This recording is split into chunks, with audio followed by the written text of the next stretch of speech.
Green real world के मोअज़्ज़िज़ दोस्तों, अस्सलामु अलैकुम। मेरा नाम तनवीर अहमद है। प्यारे दोस्तों, मौजूदा दौर में इंसान साइंसी टेक्नोलॉजी के लिहाज से बहुत तरक्की कर चुका है। समंदर की तह में और पहाड़ों की चोटियों पर कामयाबियों के झंडे गाड़ रहा है और ज़मीन के अंदर और सितारों से आगे नए जहान की तलाश के मंसूबे बना रहा है।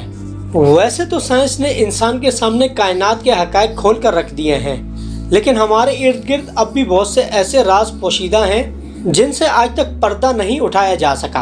और आज भी इस कुर्रा अर्ज पर बहुत से वाक़यात रोनुमा होते हैं और कई आसार ऐसे मौजूद हैं जो सदियों से इंसानी अक्ल के लिए हैरत का बायस बने हुए हैं और जिनके मुतालिक साइंस सवालिया निशान बनी हुई है। इन्हीं में एहराम मिस्र भी शामिल है, जो सदियों से एक आम इंसान से लेकर दुनिया के बड़े बड़े साइंसदानों के लिए एक पुरसरारियत से भरा एक मुअम्मा बन चुके हैं।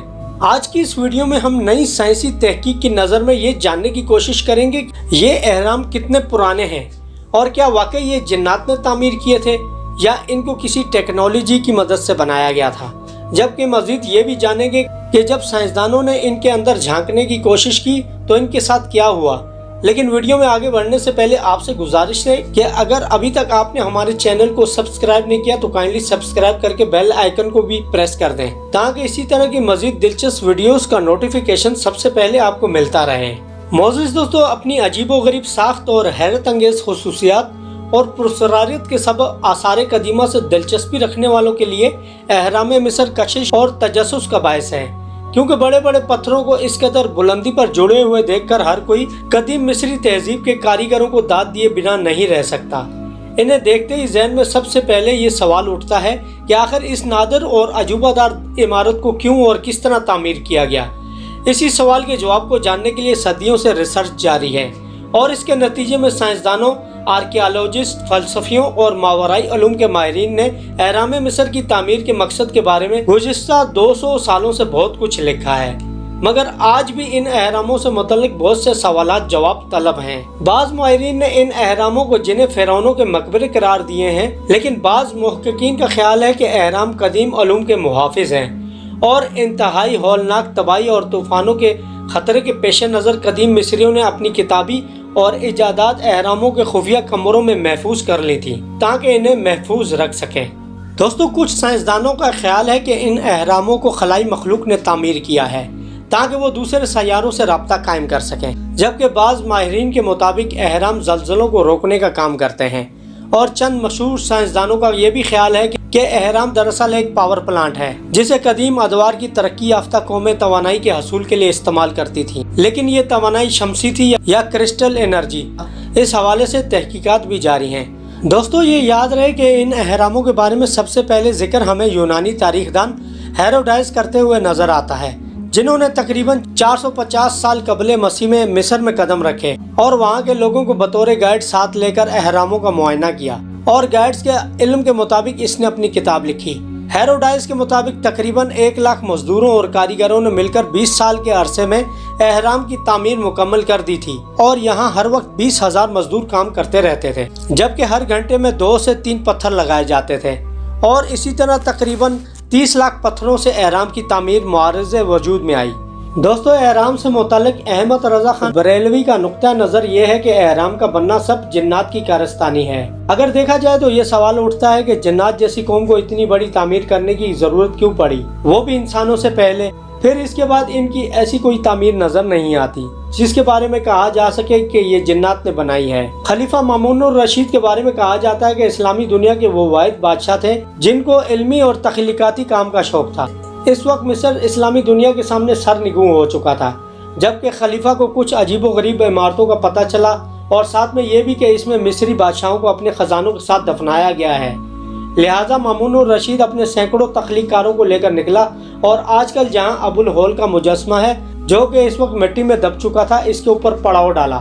लेकिन इनको सख्त मायूसी उस वक्त हुई जब इन एहरामों में दाखिल होने का कोई रास्ता न मिला, मगर खलीफा इसमें दाखिल होने का रास्ता सोचता रहा और आखिर खलीफा ने एहराम को तोड़कर रास्ता बनाने का हुक्म दिया। लेकिन एहराम इतना मजबूत था कि इस पर कोई भी चीज़ असर नहीं कर रही थी। लिहाजा इस सूरत हाल को देखते हुए इसने ये तरीका निकाला कि पत्थरों को पहले गर्म किया जाए और फिर इनके ऊपर ठंडा पानी डाला जाए जिससे पत्थर टूट जाएंगे। इस तरह रोज़ 1 फीट के हिसाब से आगे का रास्ता बनाया जाने लगा और आखिरकार इनकी पहुंच क्वीन चैम्बर और किंग चैम्बर तक हुई, जहां पर खजाना तो दूर ममियां भी नहीं थी। और फिर मामूनुर रशीद दिल बर्दाश्ता होकर वहां से चला गया और सारा काम वहीं पड़ा रह गया। दूसरी जानब मकामी आबादी जो पहले से ही तौम परस्ती की वजह से एहराम के करीब नहीं जाती थी, उन्होंने जब देखा कि कई महीनों से पड़ाव डालकर बादशाह को कोई असर नहीं हुआ तो उनका डर खत्म हो गया और फिर एहराम के ऊपर लगे हुए रोगनी टाइलों को भी उतार लिया गया और फिर लूट मार का एक बाजार गर्म हुआ और जितने भी सबूत एहराम के अंदर मौजूद थे इन सबको लूट लिया गया। दोस्तों, अगर बुद्धिज्म के अकीदे को अगर हम देखें तो बुद्धिज्म में एहरामों को खासी अहमियत हासिल है और इनके मुताबिक एहराम ज़ेरे ज़मीन दुनिया का रास्ता है और रूहानियत का मरकज़ है। जब भी दुनिया में कोई बड़ी मुसीबत आई तो इनके रूहानी पेशवा नीचे चले गए। यही वजह है कि इस ज़ेरे ज़मीन दुनिया में इनके रूहानी पेशवा की हुकूमत है और इनका मरकजी शहर तिब्बत के नीचे है, जहाँ पर दलाइल नामा और रूहानियत में आगे बड़े शख्स हुकूमत करते हैं। नेपोलियन बोनापार्ट ने भी इन एहरामों की शोहरत सुन रखी थी, लिहाजा उसने मिस्र पर कब्जा करने की गर्ज से हमला किया और फिर एहरामों को बुनियादों से खोदकर अंदर जाने का रास्ता खुलवाया, जिसके बाद काम रोक दिया गया और नेपोलियन अकेला अंदर दाखिल हुआ। कहा जाता है कि काफी देर तक वो अंदर रहा और जब वो बाहर निकला तो इसके चेहरे पर काफी गंभीर खामोशी थी। इसने अपने नौकरों को सामान उठाकर चलने को कहा और इस दौरान वो बिल्कुल खामोश रहा। कहा जाता है कि एहराम के अंदर किसी ऐसी जगह चला गया था जहां पर एहराम की बराह रास्त शुआएं पड़ रही थीं और इन शुआओं ने इसके दिमाग की खुफिया सलाहियतों को बेदार कर दिया था और इसने अपना मुस्तकबिल देख लिया था। जबकि वो अपने रोजमर्रा की डायरी में यहाँ तक लिख चुका है कि मैं एक ऐसी जगह पहुँच गया जहाँ मुझे कुछ पुरसरार कमरे नजर आए जो देखने में ऐसे मालूम होते थे कि जैसे उनकी तामीर किसी इंसान के बस की बात नहीं है। वो मजीद लिखता है कि जब मैं कमरे में दाखिल हुआ तो वहाँ कुछ अजीबोगरीब पेंटिंग्स और औजार भी मिले, जिनको देखकर मैं मजीद हैरत में डूब गया, क्योंकि इन पेंटिंग्स पर जिस जबान में तहरीरें दर्ज थी आज से पहले मैंने कभी नहीं देखी थी।